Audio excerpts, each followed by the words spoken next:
Bonjour à tous. L'éveil, la réalisation, c'est pour ceux qui ont assez souffert, qui en ont marre de jouer.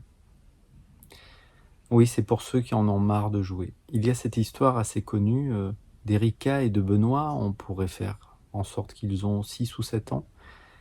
Erika court derrière Benoît. Et si tu m'attrapes, il va m'arriver ceci et cela. Puis à un moment donné, alors que les enfants courent, bien Benoît s'arrête, se fige. Il se dit, non c'est bon, j'ai assez joué, et puis je suis un peu fatigué là, puis ma maman elle m'avait dit de pas rentrer trop tard. Et en fait le jeu s'arrête. Et la réalisation, c'est cet instant où tout s'arrête.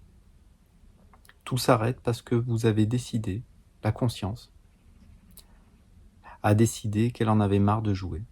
Elle a pris du plaisir à jouer. La conscience, peut-être, prend du plaisir à se perdre dans les expériences.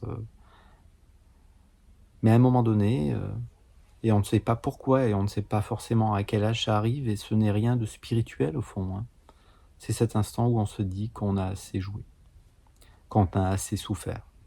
Parce que ce jeu, quand on le décortique, ce jeu qui nous fait croire que nous sommes aux commandes, que l'on pourrait changer les choses, qui fait que Benoît se dit que Erika ne me rattrapera jamais et que Erika, elle se dit si je vais l'attraper, ce jeu fait de séparation, de dualité, nous fait souffrir.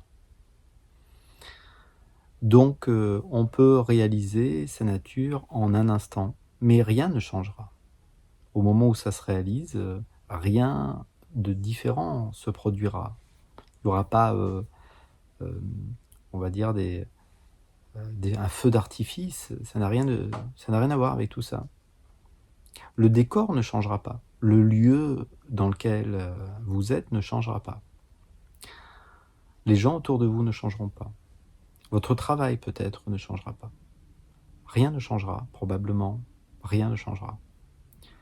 Sauf peut-être que vous allez reconnaître que tout cela, tout ce jeu, tout ce drame, parce que c'est un drame en réalité. Si vous regardez bien, la vie est étayée pour beaucoup d'entre nous de petits moments, petits répits autour d'un stress permanent, d'angoisse, d'anxiété. Donc c'était cet instant où on se dit stop. Je sais qu'il va se produire des choses dans ma vie. Je vois que je ne suis pas aux commandes de ce qui se passe. C'est un moment dans la simplicité, dans l'honnêteté. C'est un instant avec vous-même. Parce que quand Benoît a décidé qu'il avait assez joué avec Erika, qu'est-ce qu'il fait ? Il rentre à la maison. Et la réalisation du soi, c'est cet instant où vous rentrez à la maison. La maison, bien sûr, c'est le corps. Le corps est la première chose qui se présente. Un symptôme positif, on pourrait dire, qui est vécu au sein de l'organisme, c'est cette sensation de complétude, de plein. Un plein qui est non localisé dans l'espace, mais un plein. Un plein qui pourrait donner l'impression aux autres autour de vous que vous êtes vraiment posé, ancré, mais tout cela ne veut rien dire pour vous. C'est simplement que vous êtes. Pour être, il n'y a aucune pratique qui est nécessaire. Il faut juste conscientiser que j'ai assez joué. Je n'en fais pas une affaire personnelle. N'en fais pas une affaire personnelle. Il va t'arriver des choses. Il va m'arriver des choses. C'est la vie qui est comme ça. Heureusement qu'il arrive des choses. Heureusement qu'il n'y a aucun libre arbitre. Heureusement que nous ne sommes pas au contrôle de ce qui se passe dans notre vie. Parce que s'il fallait prendre, comme je le dis souvent, le contrôle de notre respiration quand nous sommes dans le sommeil profond, ça serait compliqué. Donc, l'éveil n'est pas quelque chose de nouveau. L'éveil n'est pas pour les gens qui veulent devenir importants. L'éveil n'est pas pour les gens qui veulent devenir puissants. L'éveil n'a rien à voir avec des pouvoirs spirituels, des capacités extrasensorielles. Ça n'a rien à voir avec tout ça.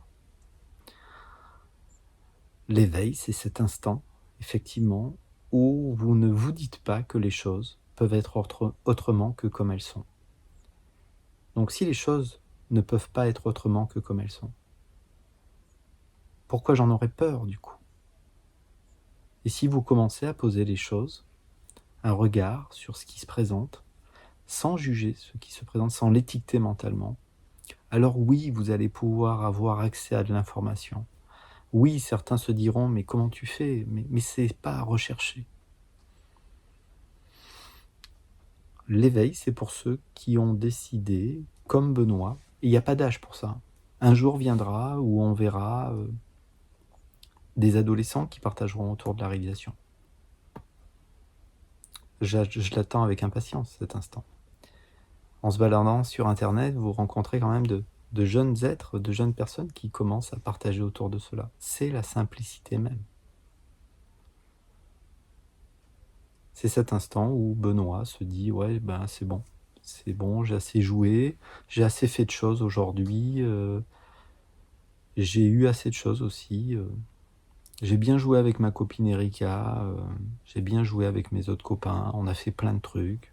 Faire, avoir, ça a sa place. Et après la réalisation, on pourra s'amuser à faire des choses encore, ou à avoir des choses. Mais comme Benoît, on aura décidé de rentrer à la maison. La maison, c'est ici. Et si vous plongez dans maintenant,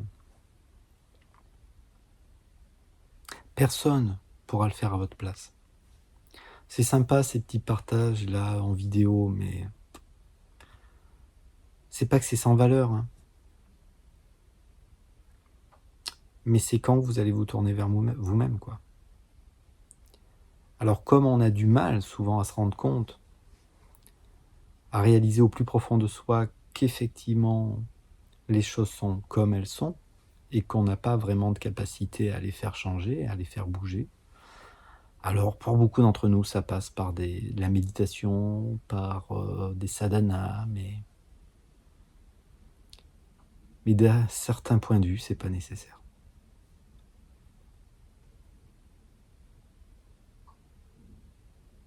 Non, c'est pas nécessaire. Donc, est-ce que j'ai assez joué ou pas? Ou est-ce que si je me dis la vérité, je me dis quand même que ce petit objectif-là, quand même, j'aimerais bien l'atteindre, ça serait pas mal. Eh bien, s'il faut atteindre un objectif, il faut y aller. Il faut aller jusqu'au bout, on le sait. Peut-être à bientôt. Au revoir.